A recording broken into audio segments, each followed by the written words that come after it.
Hi, good morning or good afternoon, depending on the time this is played. My name is Tsukuru, and I live in LA. I lead a small group called Pacific Asian Nuclear Free Peace Alliance, and I'm part of this global campaign to stop TEPCO, namely stopping the radioactive water release from the Fukushima Daiichi nuclear plant. Um, so when I was asked by Chizu-san to attend the meeting in Berkeley, I really wanted to attend, but unfortunately, I have an engagement this morning in Santa Monica, California, so I couldn't be there. But I promised to send this video because I really feel very, very passionate about this issue. And what I'm doing here basically is I would like to ask your help. We, as a campaign, would like to ask your help in stopping this atrocity from happening.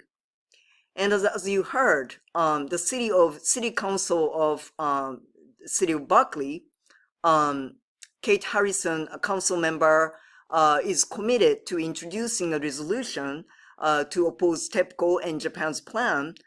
Sometime in July, they're going to vote on it. So I like, as many people as possible to be there to support and to voice their concerns about this water release.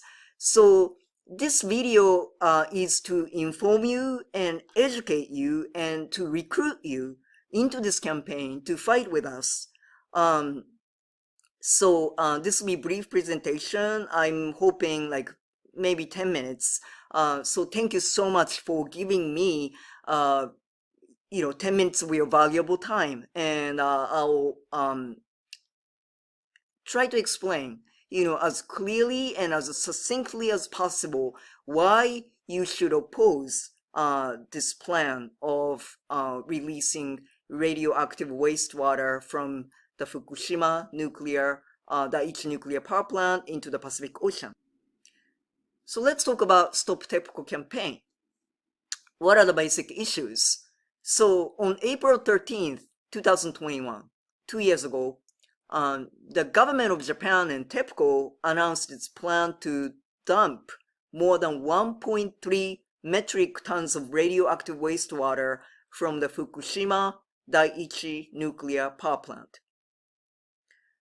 And if allowed to proceed, the discharge will go on at least the next 30 years.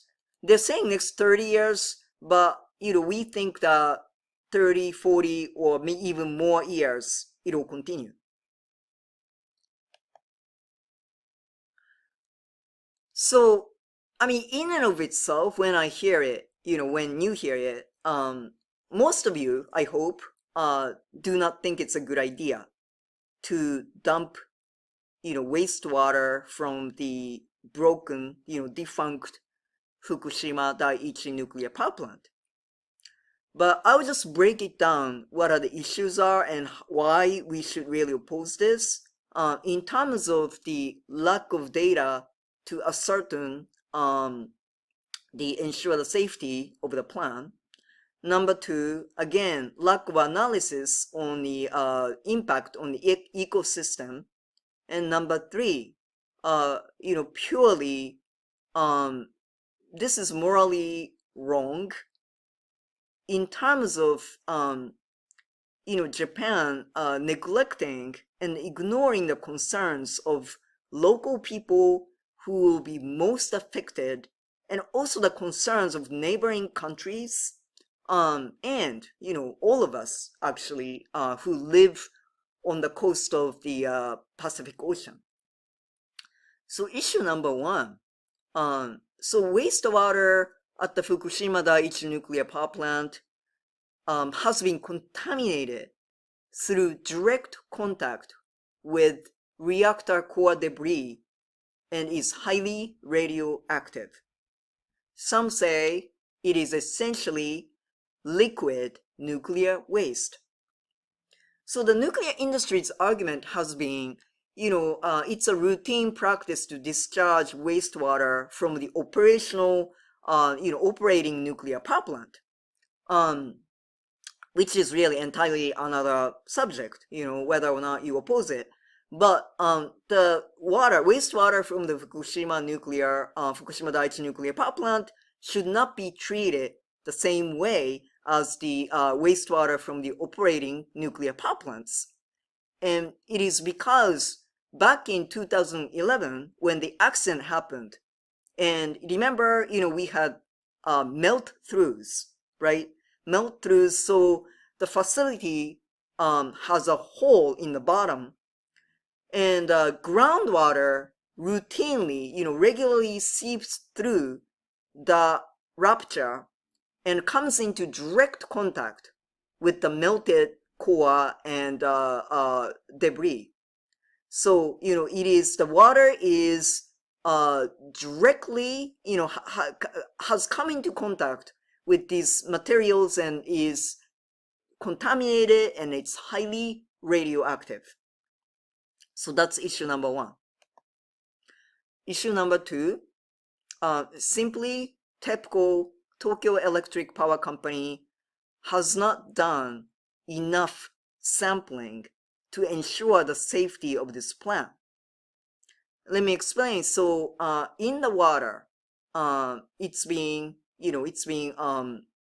known that there are 64 radionuclides present in the water. Out of these 64 radionuclides, only 7 are regularly, routinely sampled. Over the years, the most they sampled was 19 radionuclides. It's routinely 7, maybe 9, but not the entire 64 radionuclides have ever been sampled. Moreover, they are not checking things like tritium or carbon-14, which are radionuclides, can impact the human and marine environment, the health of human life and marine environment. Again, inadequate sampling. So inadequate in quantity.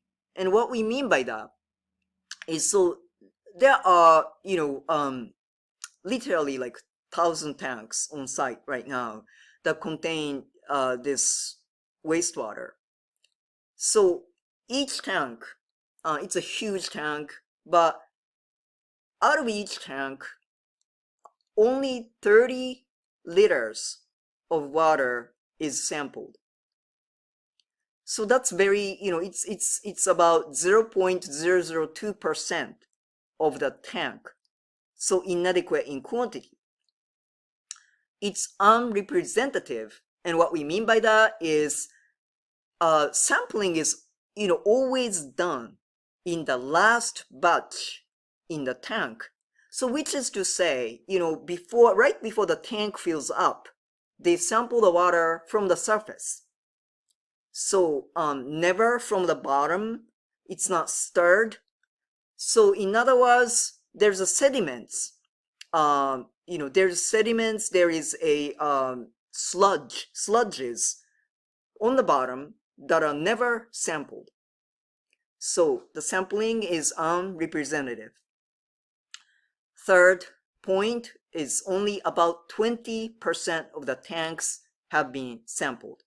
So first we talked about inadequate in quantity, like how much of the each tank is sampled. So I said 0.002%, that's inadequate in quantity. And also all of the tanks, that exist on site, only about 20% of the tanks have been sampled. So it's a random sampling. So that's why we say the sampling itself is inadequate. They do not have enough data. Issue number 3.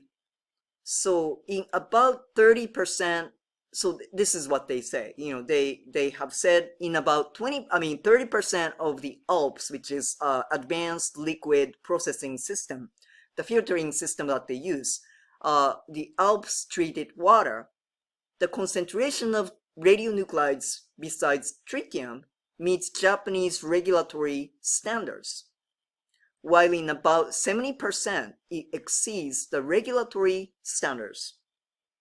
So, however you interpret this statement, it doesn't really sound great to me to begin with. That 70% already exceeds the regulatory standards. But even that 30% number, it has been pointed out by the board of scientists that it's not, it's scientifically questionable. And here's why: because as we talked about, like how they sample, and the fact that they don't sample, they only sample about like 7 radionuclides out of 64 nuclides that are present in the water. So to begin with, we do not have data on 86% of nuclides that's in the water. So 30%, the number 30% already in and of itself is scientifically questionable.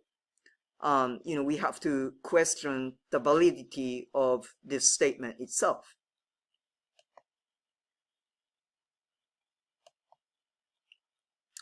So issue number 5, inadequate ecosystem assessment. So one thing I really would like to point out is there's this thing called bioconcentration. So things like strontium 90, it accumulates, it becomes like more concentrated as you go up the food chain. And that's not considered, when TEPCO says, oh, it is safe to release this wastewater. So that's very concerning. We do not know the long-term impact on marine life and also, human health that consumes fisheries from these waters. Number 6, health risks of organically bound tritium is not talked about. So here's the thing: tritium is the favorite thing that the nuclear industry likes to talk about, because tritium is, it's a beta radiation. It does not penetrate the skin. So as long as it stays outside of your body, it is safe. So when the nuclear industry talk about tritium being safe, that's what they are talking about,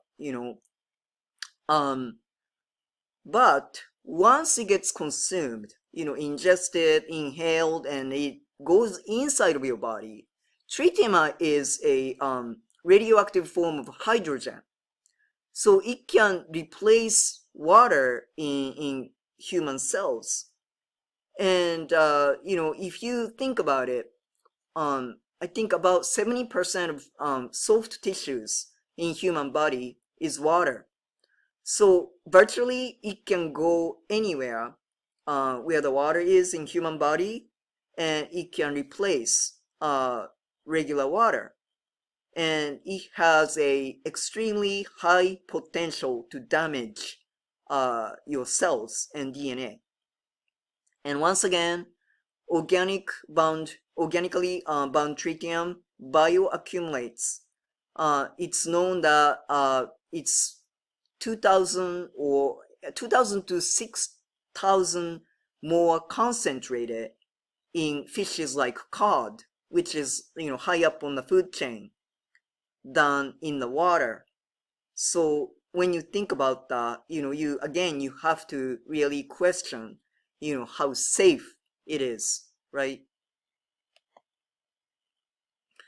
Issue number 7, this is the last point. As I said in the beginning, their insistence upon the proposed dumping despite the opposition of the local communities and neighboring nations in the Asia-Pacific region, is unforgivable. We really do have to oppose that because it's just nuclear colonialism. It's another form of nuclear colonialism. It's just not right that they're not listening to people in a fishing community. For instance, in Fukushima, these are the people who their livelihoods will be directly affected. It's just simply not right. So, personal reflections number one, we should not normalize this, wastewater release into any body of water. So right now, even in this country, there are places who are either, releasing wastewater from the decommissioned plant or planning to do so. In San Onofre, you know, which is between LA and San Diego, it's a decommissioned plant, and nuclear, the wastewater from the nuclear power plant is routinely released. And also, Indian Point in New York is talking about releasing their wastewater into the Hudson River, which is a very, very contentious plan right now. So that is why the US government, does not really like to say no to Japan's plan, but that's why citizens like us, we have to raise our voices of concern and somehow let the US government know that this is really not cool. Our health and our children's health and the future of our environment is at stake. So that's why we have to oppose this plan, because TEPCO's plan, Japan's plan, sets a dangerous precedence. Again, there has been environmental racism in the United States and beyond. So the Pacific Islands nations are strongly opposing this plan.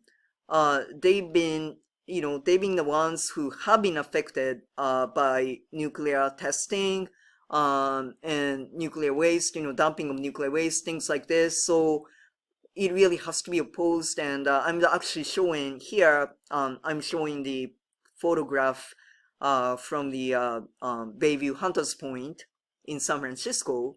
And their community has been affected from the nuclear, laboratory from the 60s, and also the ships from nuclear testing in the Pacific Ocean coming back to the port and contaminating the area, and people are still suffering from the effect. So, in conclusion, I really am appealing to you guys that, please support this cause. Please show up sometime in July when the City Council, Berkeley City Council votes on this issue. Please help us stop TEPCO and Japan's plan of releasing radioactive wastewater from the Fukushima Daiichi nuclear power plant. I always welcome and thank you for reaching out to me. If you have any questions at all, anything big or small, please reach out to me. And I'm always here for you, here for anyone who has questions. Thank you so much.